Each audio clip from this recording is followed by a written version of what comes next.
Saat semua manusia dikubur dan tanah menutup rapat tubuh mereka, tiba-tiba bumi menolak menerima satu jasad karena dosa yang disembunyikan semasa hidupnya. Inilah kisah nyata tentang tanah yang menolak menelan jenazah orang munafik. Dikisahkan pada masa Rasulullah SAW, hidup seorang lelaki yang tampak syaleh di mata manusia. Ia hadir di masjid, ikut berjihad, bahkan berbicara lembut kepada orang-orang beriman. Namun hatinya dipenuhi kemunafikan. Di hadapan Rasulullah ia berkata lembut, tapi di belakang beliau ia menebar kebencian dan fitnah di antara kaum muslimin. Sampai akhirnya ajal menjemputnya. Kaumnya menguburkan jasadnya seperti biasa.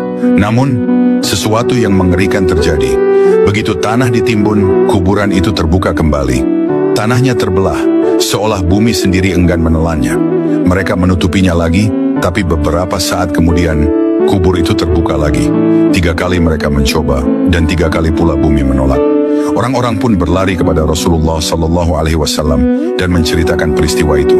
Beliau berkata dengan wajah penuh kesedihan, bumi menerima yang jujur dalam imannya dan menolak yang berdusta terhadap Allah dan Rasulnya. Betapa malunya orang itu di hadapan makhluk, dan betapa murkanya Allah terhadap hati yang berpura-pura beriman. Bayangkan, jasadnya ditolak bumi karena hatinya dulu menolak kebenaran. Dari kisah ini kita belajar, iman bukan di lisan, tapi di hati dan amal. Manusia bisa tertipu oleh tampilan, tapi Allah tidak pernah tertipu oleh dusta yang disembunyikan.